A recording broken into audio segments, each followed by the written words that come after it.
I tere pipi whakao atu ngā kaumātua o te motu ki whanganui i ngā rangi a whakatānei ki te wānanga i ngā take o te wā e hāngai pūana ki a rātau pēnei i ngā whare kaumātua, te hauora kaumātua, me pēhe hoki e pai ake ai te mahi a ngā ratonga hauora Māori, hei aha hei oranga mō ngā kaumātua kia te huri ake tātou ki a Regan Paranihi.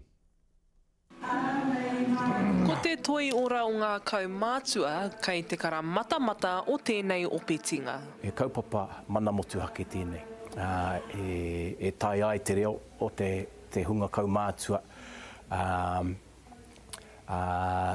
te eke ki runga. To listen to their kōrero, to listen to their wangawanga, and to listen to their life experience. Ko rau awa tētahi tarati I manahua mai I ngā rua te kautau kua pahemo kia rato I ngā rau kaupapa ki ngā rau kaumātua. A lot of our kaumātua have identified, not at this way, but in previous research reports that have been done, is that the most significant thing that's impacting upon their well-being is loneliness. They are rich in terms of our tikanga and rich in the practice of it, and rich in the importance of whānau. Nā te pīkautanga o te utu, hei tā ngā ratonga Māori, kua pā kino te taha ki ngā whare mō ngā kaumātua. Too many of our kaumātua are needing to access transitional housing.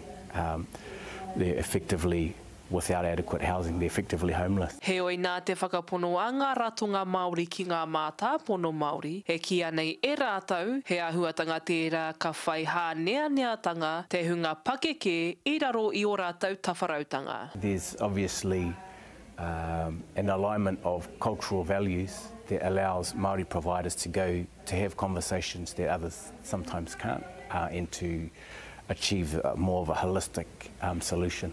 Tōnā tikanga hei te tau 2050 ko te hauwha o te hunga ki Aotearoa he kaumātua. Ko ngā kaupapa pēnei he kaupapa kia rau ora I te ora o ngā pēperekau mā te anamata. Regan Paranihi, Te Karere.